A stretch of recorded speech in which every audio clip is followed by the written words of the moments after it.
Christmas dinner should have been about warmth, family, and tradition, but instead it turned into betrayal. My son Jason rose from his chair, raised his glass, and told me I was no longer part of the family. The table froze. Sophie, his wife, smirked across the candlelight, her eyes gleaming with triumph. I did not argue or beg. I smiled, reached under my chair, and slid a brown folder across the table. "Then here is my final gift," I said. Jason opened it, and in an instant, his bravado drained. His voice cracked as he shouted, but it was already too late. My revenge had begun. Before we continue, please subscribe and share your thoughts in the comments. What would you do if your own son disowned you in front of the entire family at Christmas dinner? The dining room glowed with the soft flicker of candles, their light dancing across polished silverware and fine china that once belonged to my late wife, Margaret. The air was heavy with the scent of glazed ham, rosemary potatoes, and mulled wine.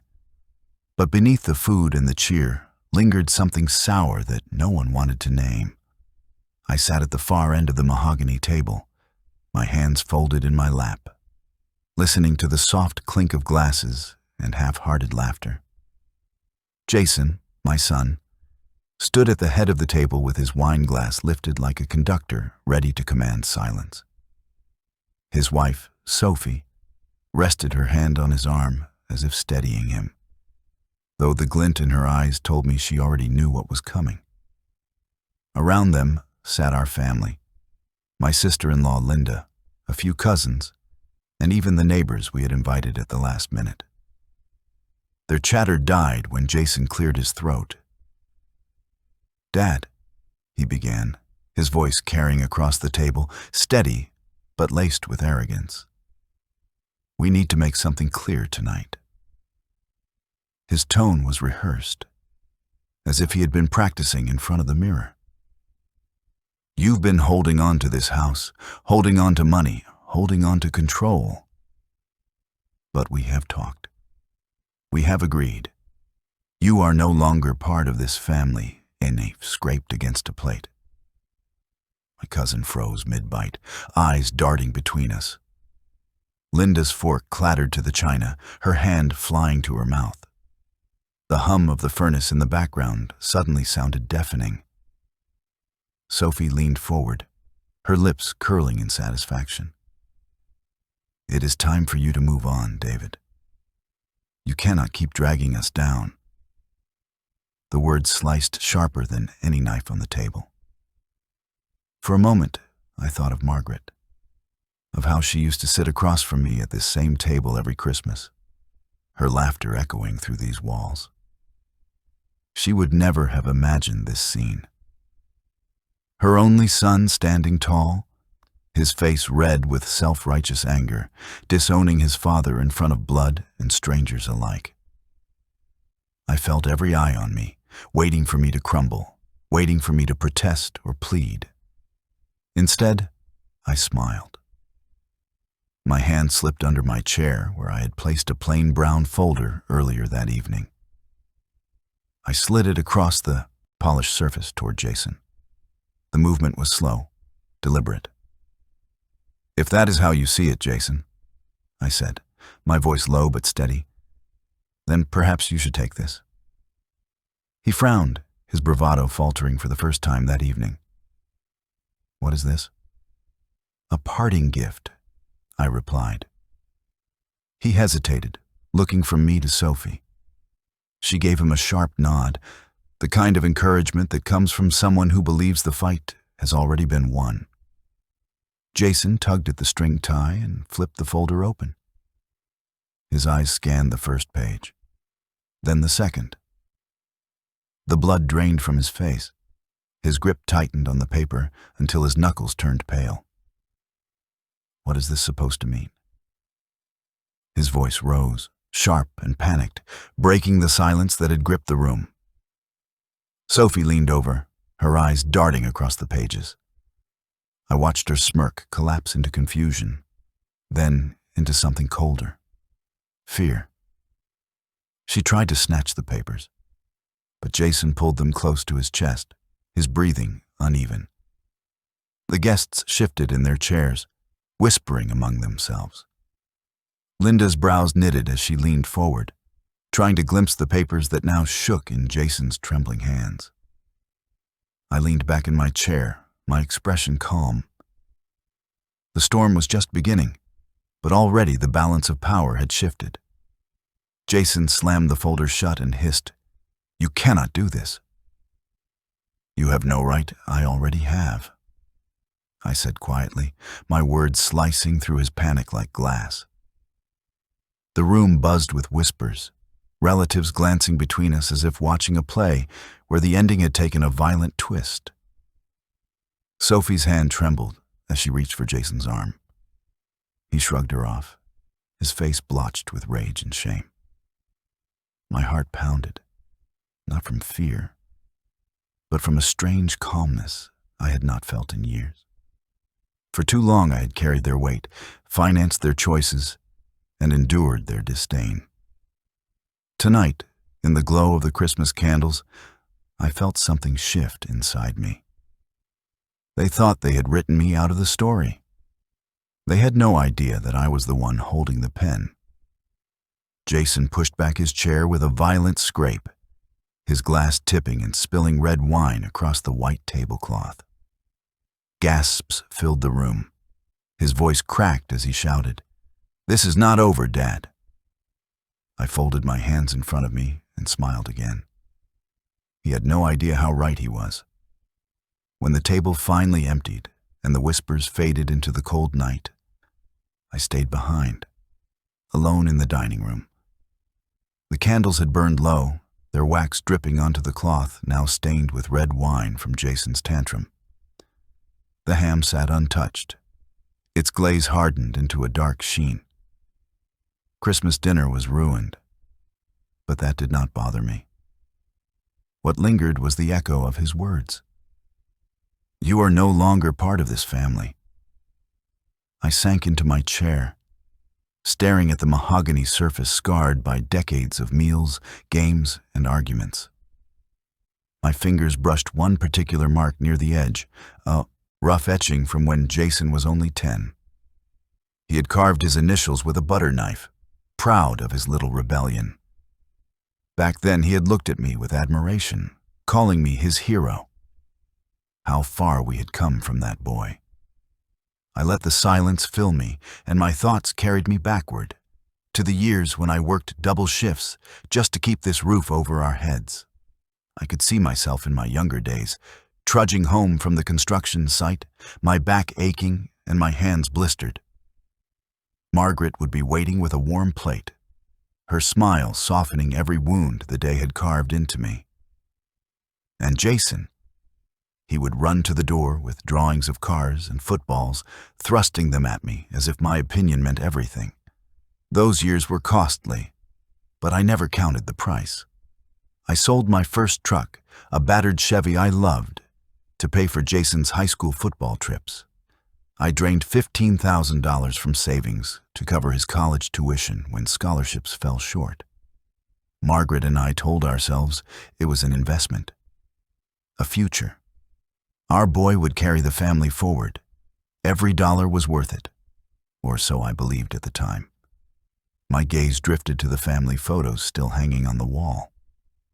One showed Jason at 16, his jersey stained with dirt, holding a football high after a winning game.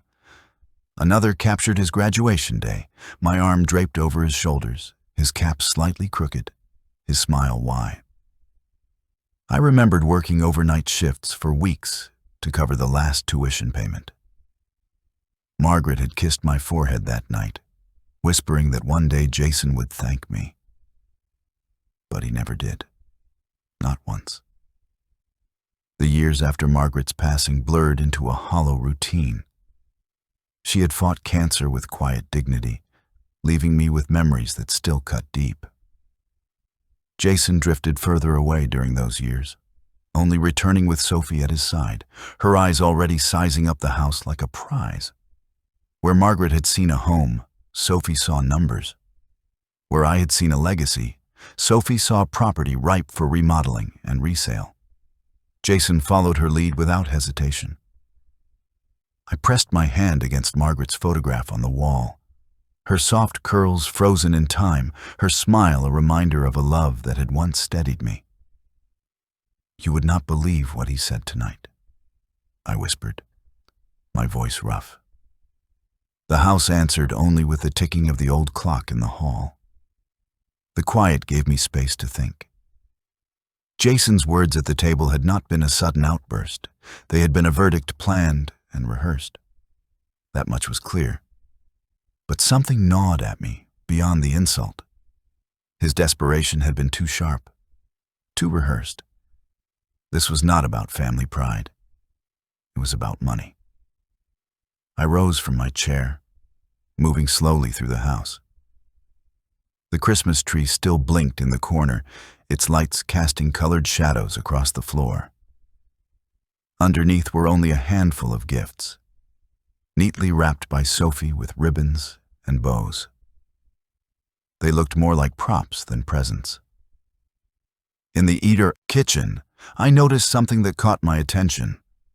A stack of mail left carelessly on the counter, half hidden beneath a dish towel. Jason was never careful with details. I pulled the pile closer and sifted through.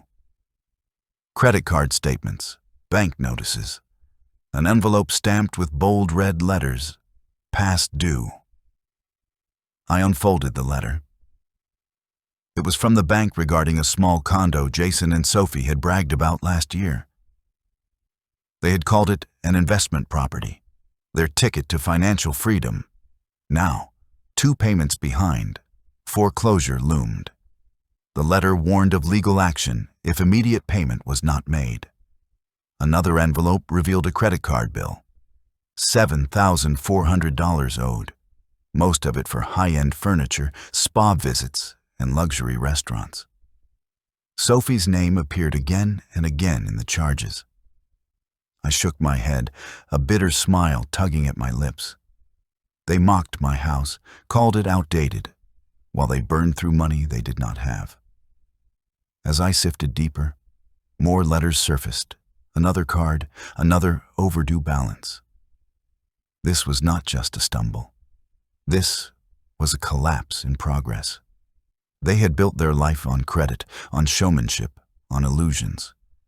And they thought I was the burden. I set the papers back carefully, my mind already working like it had back in my engineering days. Structures always revealed their weak points. A building might look sturdy, but cracks told the truth. Jason and Sophie's finances were riddled with cracks. All I had to do was press in the right place, and the whole thing would come down. I poured myself a glass of water, staring at the pile of letters. My heart was steady now, no longer crushed by Jason's betrayal. Instead, something colder had taken root. Margaret had always said I had a stubborn streak. Tonight, that stubbornness felt like steel in my veins. I carried the glass back to the dining room and sat again at the table, the folder still lying near my chair. Jason had not yet understood its full weight. That was fine. The pages inside were only the beginning, a spark waiting for kindling. I would build something stronger, sharper, unavoidable. From the hallway upstairs, I heard footsteps creak across the old floorboards. Jason's voice drifted faintly, slurred with drink, muttering to Sophie. I could not make out the words, but the tone was angry, defensive. She answered with something sharp, her words like knives through the ceiling. Then silence again. I leaned back, eyes closed, the voices fading. They thought tonight had been their victory, that they had stripped me of dignity and forced me out. But they had only revealed themselves. They had given me the very weapons I needed. The papers in the kitchen were not just bills, they were evidence. They were leverage, and I intended to use them all. That night, long after the laughter from the neighbors had faded and the last car had pulled away from the driveway, I sat awake in the dark, The house was silent except for the faint hum of the furnace and the occasional groan of old wood settling in the cold. Jason and Sophie had retreated upstairs hours earlier, their voices muffled through the ceiling. I waited until the light beneath their door had gone out before I moved. I carried a small flashlight in my hand, the kind I kept in the drawer for power outages. Its narrow beam cut through the shadows as I crept into the kitchen. The stack of mail was still there, perched carelessly on the counter where I had found it earlier. I pulled the pile closer, my heart steady, my breath controlled. The first envelope I unfolded made me pause. A credit card bill with a balance of $5,800. Designer handbags, boutique clothing, and charges from high-end restaurants I had never heard of. Sophie's signature purchases glared at me in black ink. The next letter revealed an even higher balance, $9,200, mostly for travel and spa retreats.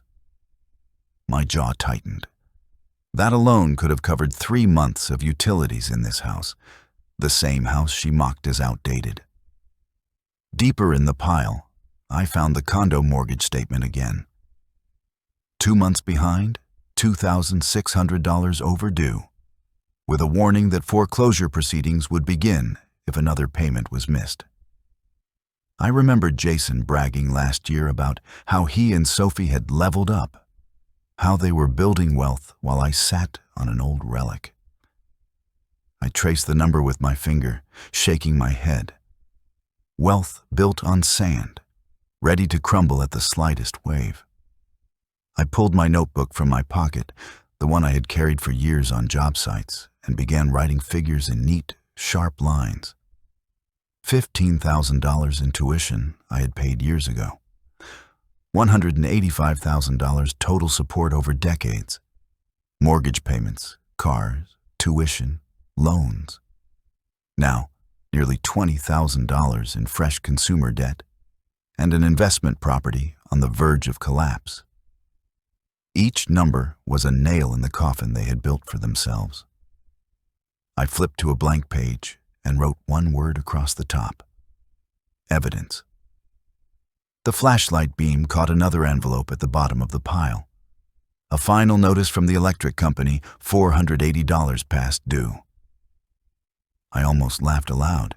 They wanted to modernize my house, tear down walls and buy new furniture, yet they could not even keep the lights on in their own condo. My smile faded when a creak sounded from above. I froze, the pen hovering over the page, my breath caught in my throat. Footsteps, heavy, uneven. Jason. The stairs groaned under his weight as he descended, his shadow stretching across the hallway. I flicked off the flashlight and pressed myself against the counter, every muscle tense. My heart thudded in my chest, but my breathing remained even. Years of discipline on construction sites, patience, silence, control, had trained me for moments like this. Jason's silhouette appeared in the doorway. He rubbed his eyes, yawning, his voice groggy. "Sophie? You down here?" Silence answered him. He shuffled forward, his bare feet scuffing the tile. My pulse raced as his figure loomed closer, opened the fridge, the doors spilling yellow light across the room. Bottles clinked as he pulled out a carton of milk and drank straight from it, sighing heavily. I pressed flat against the cabinets, hidden by the island. He did not look my way, too absorbed in his midnight thirst. For a brief moment, I could smell the sourness of alcohol on him, sharp even from across the room. He set the carton down and leaned against the counter, muttering to himself. "Old man's losing it." His laugh was bitter, short. He shut the fridge and stumbled back toward the stairs. I did not move until I heard the bedroom door click shut upstairs.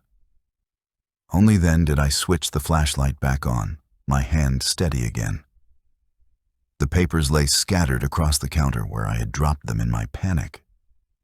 I gathered them quickly, stacking them as I had found them, careful to leave no trace of my intrusion. My notebook I kept close, its pages now filled with the ammunition I would need. As I slid the notebook into my pocket, I glanced around the kitchen. The faint hum of the refrigerator filled the silence, the clock ticking steadily on the wall. The house was still mine, but for the first time I saw it differently. Not just as a home, but as a battlefield. Every photo on the wall, every scratch on the table, every memory embedded in the beams and boards, they were mine, built with sweat and sacrifice. And Jason and Sophie thought they could strip it away with a speech and a smirk. I whispered to myself, barely louder than the ticking clock. Not this time. I left the kitchen and moved down the hall to my study, closing the door behind me with care. The small desk lamp flickered on, casting a warm glow over the piles of papers I had already begun to collect. I set the notebook in the center and opened it again, running my hand over the words scrawled at the top. Evidence. Line by line, the numbers stared back at me. Not just numbers, but years. Years of sacrifice, of trust, of faith I had placed in a son who now saw me as nothing more than an obstacle. My chest tightened, but not with grief anymore. With resolve. The plan had begun to take shape. Quietly, legally, carefully. No shouting, no fists, no chaos. Just the steady tightening of a rope around the neck of their illusions until they could no longer breathe. I leaned back in the chair, listening again to the silence of the house.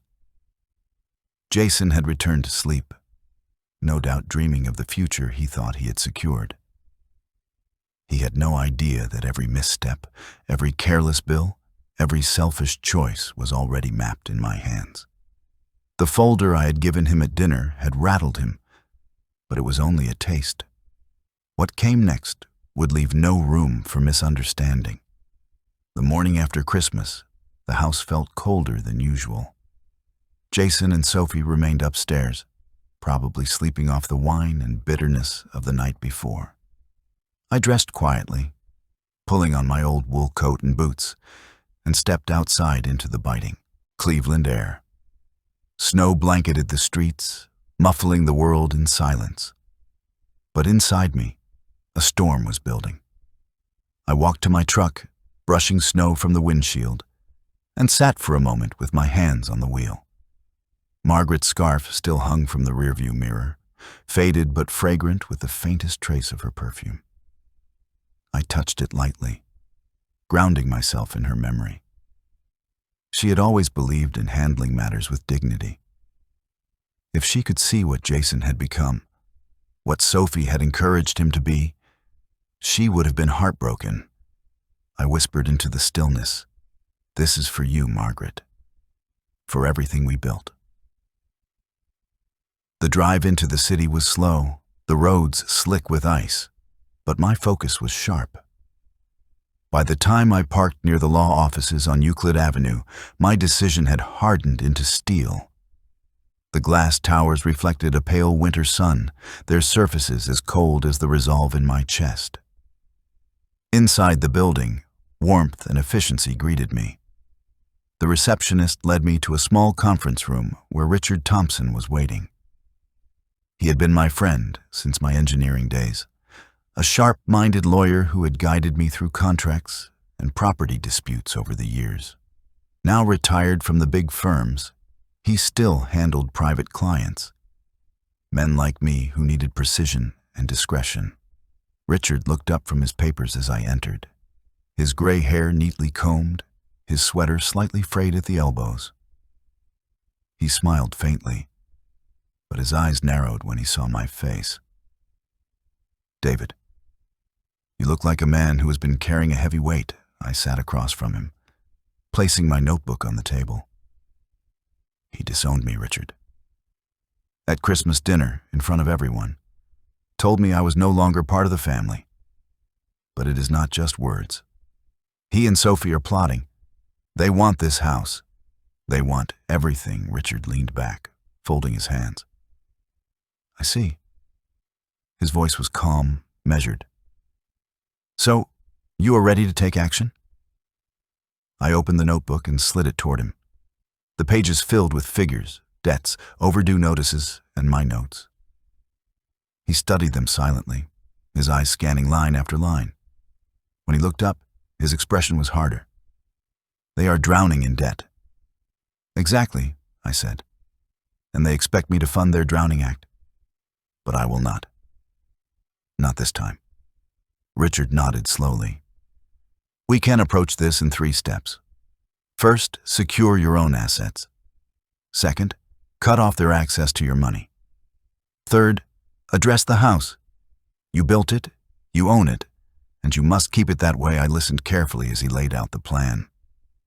Step 1. The will. Jason was still my only heir on paper. If anything happened to me, everything, house, savings, retirement, would flow straight to him and Sophie. That ended today. Richard drafted a new will, naming a local veterans charity as the beneficiary. Jason and Sophie would get nothing. Step 2. Accounts. Years ago, I had co-signed a small joint account for Jason to help him buy his first car. He had never closed it. That negligence gave me a legal foothold. With Richard's guidance, we prepared the paperwork to freeze the account entirely. The next time Jason tried to swipe his card, the decline would sting like ice water. Step 3. The house. Richard proposed setting up a trust with me as the sole trustee. Legally airtight, it would prevent Jason or Sophie from forcing a sale or claiming guardianship over me to gain control. They can scheme all they want, Richard said, tapping the document. But this house will remain in your hands until you decide otherwise. I signed each page carefully, my pen steady, the ink sinking into the paper like a permanent scar. Every signature was a nail sealing the door Jason had tried to pry open. When the last document was done, Richard leaned back and studied me. You are cutting them out completely, David. This will not just hurt their pride, it will ruin them financially. Are you ready for that? I met his gaze without flinching. They made their choice when they stood in my dining room and spat on everything I had built. They wanted to erase me. Now I erase them. Richard's lips twitched into the faintest smile, but his eyes were grim. Then it is settled. As I gathered the papers into a neat folder, my phone buzzed on the table. Jason's name flashed on the screen. I ignored it. A second buzz followed, another missed call. Richard raised an eyebrow. He already feels the shift. Good, I said, slipping the phone back into my coat pocket. Let him stew? We shook hands, Richard's grip firm, his tone quiet. Do not hesitate, David. They will fight dirty. Stay the course, and you will win. I stepped back out into the Cleveland cold, the folder tucked beneath my arm like a shield.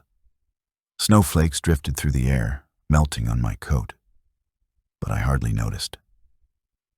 My pulse was steady, my mind clear.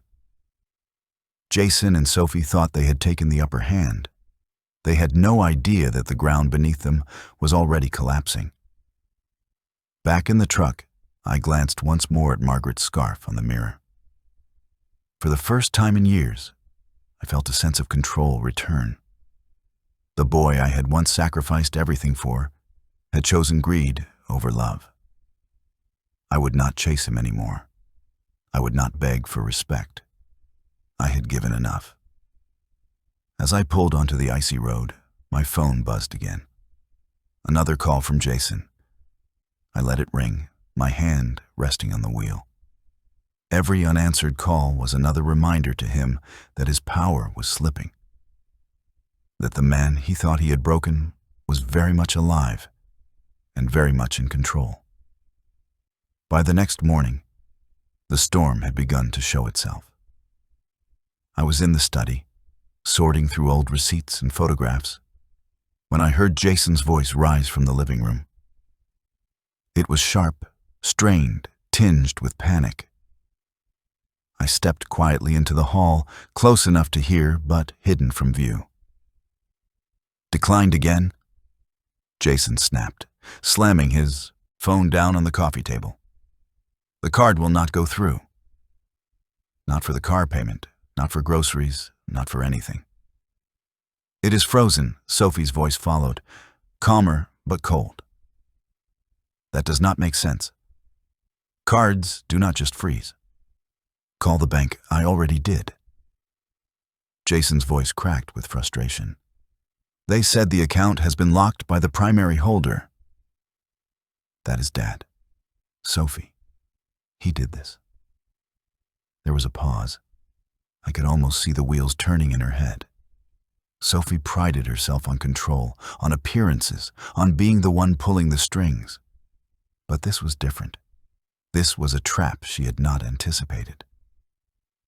"Then we will make him undo it," she said finally, her tone clipped. "We will tell him he has no choice. He cannot live alone forever. We just need to push him." Jason groaned, pacing across the hardwood floor. "You do not understand. The condo is already 2 months behind. If we miss another payment, they will take it. Do you have any idea what that will do to us?" Her reply was like ice. "Then we make sure we get this house. Once it is in our name, the bank cannot touch us. We will sell it, buy something modern, something that matches who we are." He is old, Jason. Vulnerable. We can argue that he is unfit, that he cannot manage anymore. Courts listen to that kind of thing. We tell the family he needs care. We put him in an apartment, maybe even a home. They will believe us, my jaw clenched, my pulse steady but fierce. Every word was worse than I had expected. It was not just greed, it was strategy. Cold, calculated betrayal, plotted under my roof. I slipped my phone from my pocket and opened the recorder. The red light blinked softly as I raised it toward the crack in the door. Their voices carried clearly. Jason sighed, his tone weary. "You think that will actually work? You think people will believe Dad has lost it?" "They already do," Sophie replied smoothly. "I have been telling Linda and a few of your cousins that he forgets things, that he leaves the stove on, that he gets confused. They are worried. All it takes is a push. We stage something, get him flustered, and then we go to a lawyer. Guardianship is not hard to arrange when the family's on your side." Jason was quiet for a moment. Then his voice returned, softer, almost guilty. "He worked his whole life for this place." Sophie cut him off. "And now it is ours for the taking. Do not get sentimental. He gave you everything already. He is standing in the way of the future we deserve." Her words dripped with venom, sharper than any knife. I lowered the phone, my hand steady despite the fury rising inside me. I had suspected their greed, but hearing their scheme laid out so plainly was something else entirely. They wanted to erase me not just from the family, but from my own life. I stepped back, careful not to let the floorboards creak, and retreated into the study. I shut the door and exhaled slowly. The style recording was saved, their voices trapped like snakes in a jar. Proof, evidence, the kind of truth no lie could erase. I sat at the desk, running my fingers over Margaret's photograph. Her smile steadied me, as if she were there whispering encouragement. "You always said I was stubborn, Margaret," I murmured. "Well, you were right. They think they are clever, but they just handed me the very rope they will hang themselves with." Outside the study door, their argument continued, muffled but still sharp. Jason raged about bills piling up, Sophie scolded him about appearances, both too blind to realize that every word they spoke in anger was another weapon in my hands. By evening, the tension in the house was unbearable. Sophie avoided me entirely. Her eyes narrowed when we crossed paths in the kitchen. Jason tried once more to confront me, holding his phone out like proof of my cruelty. "You froze the account," he accused, his voice shaking. I looked him in the eye and answered evenly. "I secured what was mine."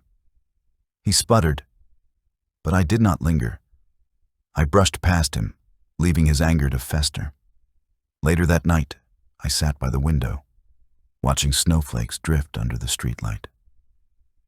The city was quiet, the world asleep, but my mind was alive with purpose. I now had debts, overdue notices, and recordings. Enough evidence to crush them in court, to turn the very family they had poisoned back against them.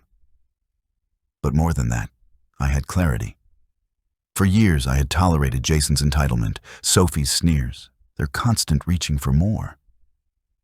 I had excused it as immaturity, as influence, as temporary greed. No longer. This was not just a passing flaw. This was who they were, and they had declared war. The difference was simple. I had already won. Still, I knew better than to celebrate too soon. Jason and Sophie were desperate, and desperate people rarely backed down quietly. They would push harder, spin more lies, and try to rally others to their side. That is why, when Sarah called me 2 days later and asked to meet, I agreed immediately. Sarah had been Margaret's closest friend, a woman who had stood beside us through every hardship. She had comforted us during Margaret's illness, and even after her passing, she had remained one of the few who still checked on me. If she wanted to meet, it meant something important. The cafe was warm, filled with the scent of burnt coffee and cinnamon rolls. Holiday shoppers bustled at the counter, their arms loaded with bags. But Sarah and I found a quiet corner near the window. Snow drifted outside, soft flakes blurring the Cleveland streets. She leaned in close, her bright red scarf slipping slightly as she stirred her coffee. Her eyes darted around before she spoke, her voice low. "David, I heard something you need to know." "Jason and Sophie are planning something big." I kept my face calm, though inside I felt a coil tighten. "What exactly?" "They are hosting another dinner this week," she said, glancing down at her cup. "They have invited Linda, your cousins, even some neighbors. The plan is to make an announcement in front of everyone." My jaw clenched.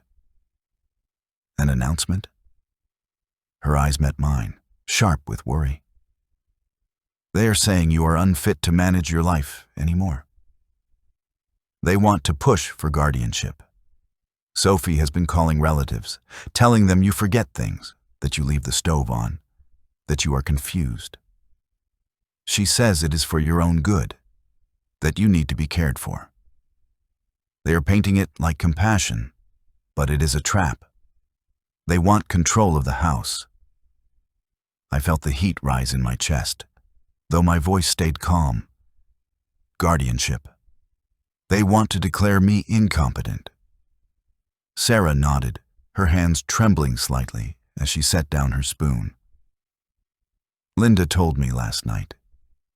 She is worried, but Jason has been persuasive. He is making it sound like you are slipping, like you are not the man you used to be." Some are already half convinced. I leaned back in my chair, letting her words settle. So that was their strategy. Humiliate me in front of the entire family, twist concern into control, and strip me of everything I had built. It was cruel, but it was also sloppy. They had underestimated me. "Thank you, Sarah," I said quietly, my voice steady despite the fire burning in my chest. "You have given me what I needed." She reached across the table. her hand hovering over mine. David, what are you going to do? You cannot let them get away with this. I met her gaze, firm and unwavering. They want a stage. I will give them one. But the script will not end the way they expect. Her eyes softened, but she did not press further.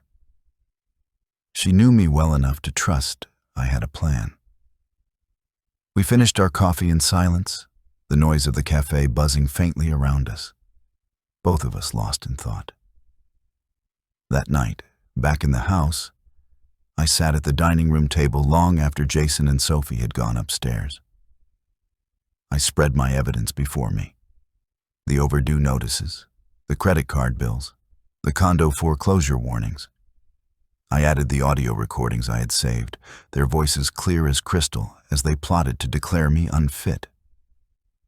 And finally, I stacked the legal documents Richard had prepared, the revised will, the trust protecting the house, the notice of eviction already signed. I placed everything into a clean, organized folder. Neat, simple, devastating. The folder sat heavy in my hands, not just with paper, but with years of sacrifice and betrayal. It was more than a weapon. It was justice. I rose from the table and walked to the window. Outside, the neighborhood was quiet, Christmas lights glowing faintly against the snow. Somewhere across the yard, I could hear Jason and Sophie laughing upstairs, probably making plans for their grand performance.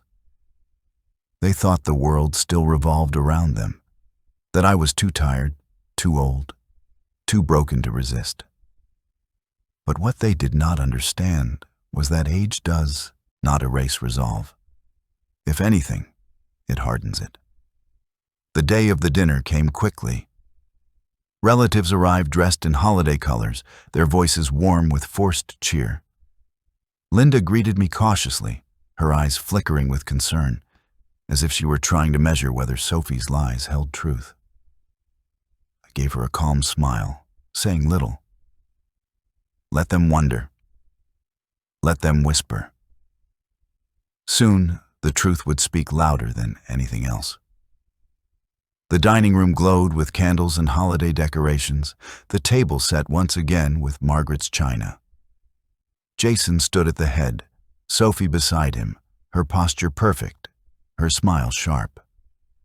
They moved with the confidence of people who thought victory was certain. I took my seat near the far end of the table, the folder resting quietly beneath my chair. Jason cleared his throat, raising his glass just as he had days earlier. The chatter hushed. Sophie's hand brushed his arm, her eyes gleaming. Family, Jason began, his voice rehearsed and commanding. Thank you all for being here. Tonight is not just about Christmas, but about responsibility, about doing what is best for those we love. We need to talk about my father. Murmurs rippled around the table. All eyes turned to me. I sat still, my hands folded, my expression calm. Jason continued, his tone heavy with false sincerity. Dad has been struggling. He forgets things. He leaves the stove on. He has trouble managing his finances. Sophie and I have spoken with some of you already, and you know what I mean. We believe it is time to step in, to take responsibility. For his sake, Sophie leaned forward, her voice smooth, honeyed poison. It is not easy to say this, but we love David. We only want what is best for him. Guardianship is the kindest path.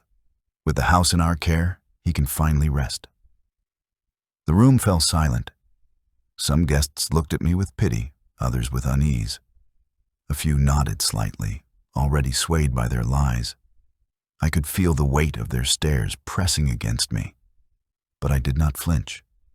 Slowly, deliberately, I reached under my chair and pulled out the folder. Its plain cover drew every eye as I placed it on the table and slid it toward Jason. Since you want to talk about responsibility, I said softly, my voice cutting through the silence. Perhaps you should start by opening this. Jason hesitated, his confidence flickering. Sophie whispered sharply into his ear, urging him forward. His hand shook as he untied the folder and opened it. The first page slid into view, and I watched the color drain from his face. His lips parted, but no sound came out. He glanced quickly at Sophie, who leaned closer, her painted nails digging into the edge of the tablecloth as she tried to peer at the papers. "What is this?" Jason muttered, his voice cracking. Linda leaned forward from across the table, her brow furrowed. "What is going on, Jason?"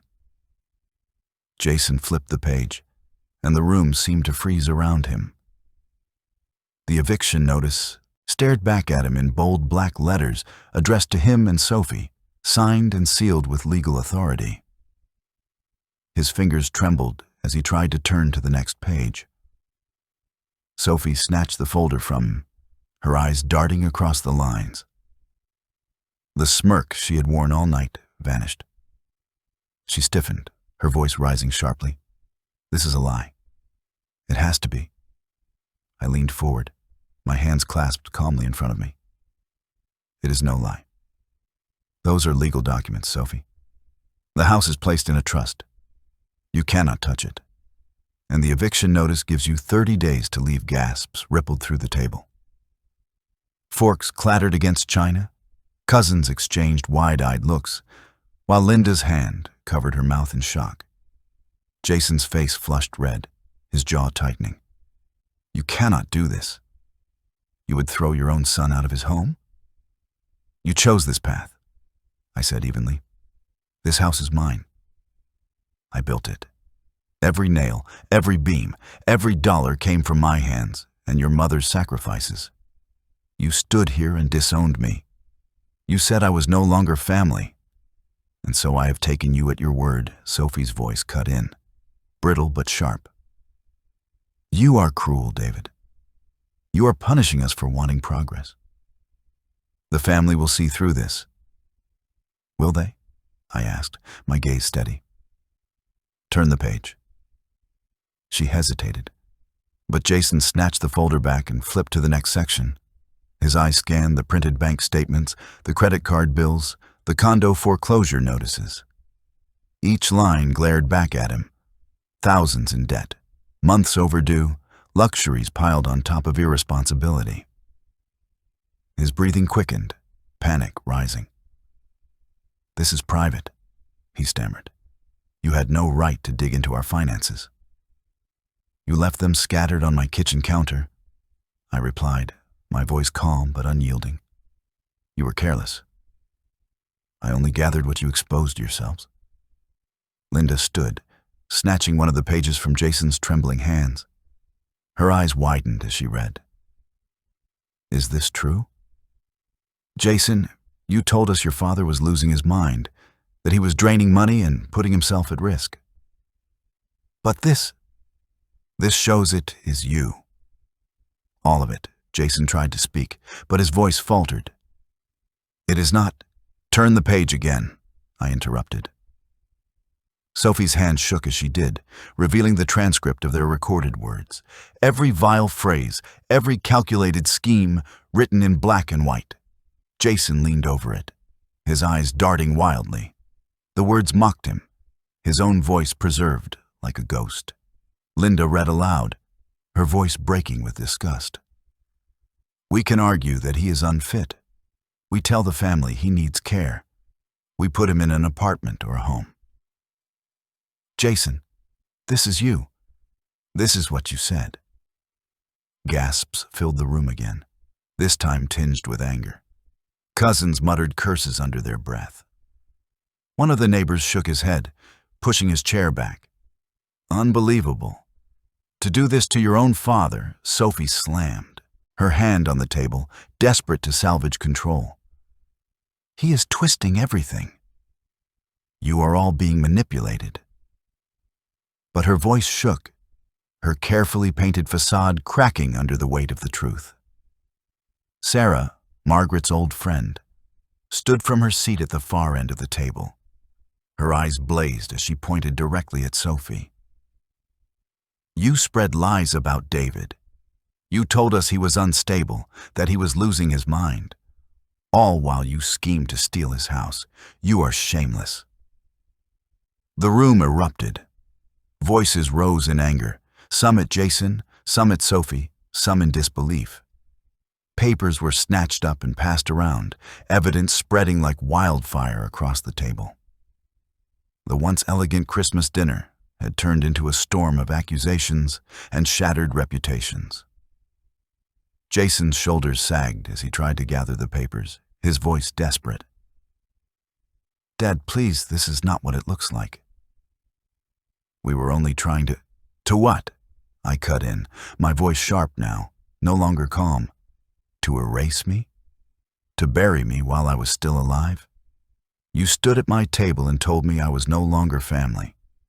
You wanted my house, my life, everything I built with your mother. Well, now the truth is in front of everyone. And you cannot run from it." Sophie gripped Jason's arm, hissing through clenched teeth. "Say something. Fix this." But Jason's words had dried up. His face was pale, his hands shaking, his mask of arrogance shattered. Linda slammed her palm on the table, her voice fierce. "Enough! You have shamed this family, Jason. And you, Sophie, you manipulated him, turned him against his own father. You thought no one would see, but now we all do." Cousins rose from their seats, some shaking their heads in disgust, others muttering about disgrace and betrayal. Neighbors whispered among themselves, their judgment clear in their eyes. The family they had hoped to rally was dissolving before them, replaced with outrage and contempt. Jason turned to me, his voice breaking. "Dad, please. You cannot do this. We will lose everything. Just give us another chance."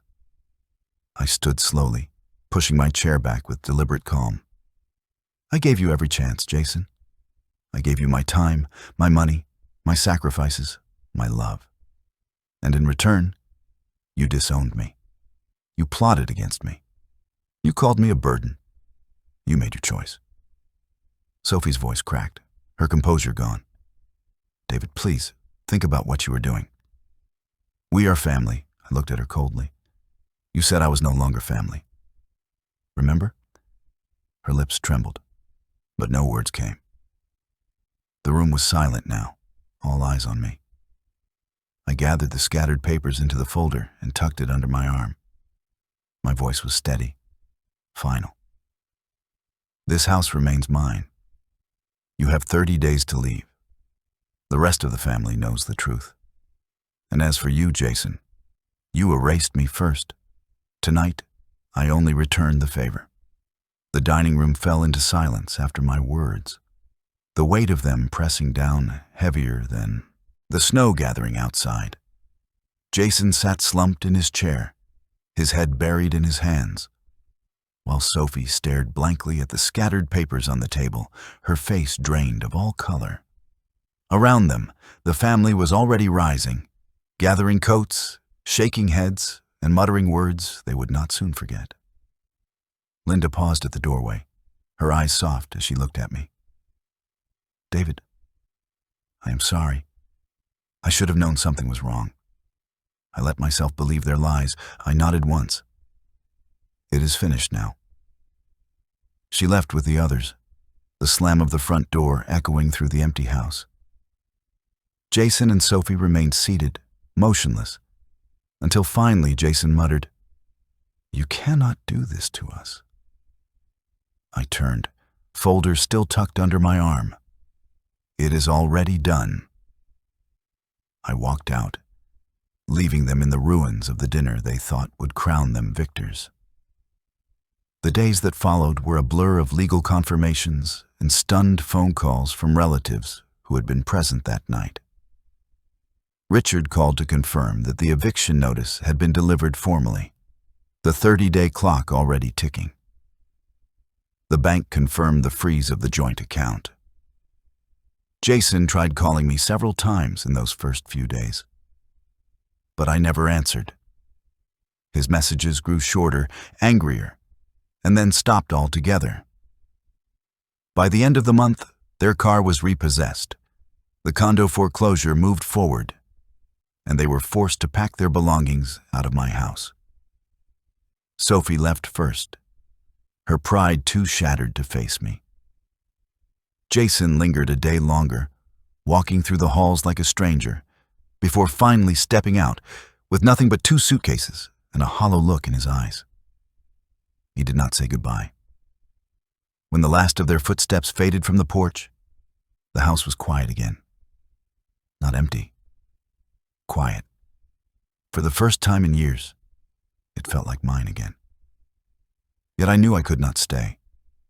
The walls held too many memories, both sweet and bitter. Margaret's laughter, Jason's betrayal. They mixed uneasily in every room. I had defended it, preserved it, but now it was time to let go. I sold the house to a young family who had fallen in love with its warmth and history. They saw what Sophie never could, a home, not a prize. As I signed the final papers, I felt a pang in my chest, but it was not regret. It was release. With the proceeds, I bought a modest apartment in the heart of Cleveland. It was small, just 2 bedrooms and a wide living room with a large window that overlooked the skyline. At night, the city lights glittered like stars against the dark. I furnished it simply: a sturdy oak desk, a comfortable armchair, and shelves lined with a few keepsakes. Margaret's scarf hung on the back of my chair. Her photograph rested on the desk, her gentle smile keeping me company as I settled into my new life. One evening, as the snow fell softly outside, I sat at that desk with a blank sheet of paper before me. I picked up my pen and began to write. "Jason," began, my handwriting steady, though my chest tightened with every word. "I have spent years wondering where I went wrong, what I could have done to keep you close. But the truth is, you chose your path, and I had to choose mine. I forgive you not because you deserve it, but because I need to move forward. This is goodbye." The words were simple, but they carried everything: the love of a father, the sting of betrayal, and the peace of letting go. I folded the letter, slipped it into an envelope, and placed it on the desk. Whether Jason ever read it or not did not matter. The act of writing it was enough. I leaned back in my chair, watching the snow fall thick against the glass. For years I had been weighed down by disappointment, by sacrifice unacknowledged, by love returned with scorn. But now, for the first time, I felt light, free. The apartment was quiet but not lonely. It was a space for new beginnings, for reflection without the shadow of Sophie's sneers or Jason's bitterness. A box sat near the door, filled with small treasures. Margaret's scarf, a drawing Jason made when he was 6, the contract from my first engineering project. I would unpack them one day when the time felt right. For now, it was enough to know they were safe. I rose from my chair, pulled on my coat, and slipped the letter into my pocket. The post office was a short walk away, and I wanted it sent tonight. Outside, the snow crunched under my boots, the city humming faintly beyond the storm. Lights twinkled across rooftops, Christmas decorations lingering even as the new year approached. As I walked, I thought of Margaret, of how she would have handled it all. She would not have wanted revenge, but she would have wanted justice, and above all, dignity. I had given her that. I had protected what we built. And though Jason had tried to erase me, I had ended it on my own terms. At the post office, I slid the letter into the slot, hearing it drop softly into the box. It was done. A part of me was closing the door on the past, leaving behind anger and disappointment, carrying forward only memory and resolve. I stepped back into the snowy night, pulling my coat tighter. The city stretched out before me, alive with possibility. The old paths were covered now, blanketed by the storm, but new ones gleamed in their place. I took a deep breath, my breath clouding in the air, and for the first time in years, I felt ready. If you liked this story, subscribe and share your thoughts in the comments. To hear the next one, click on the box on the screen.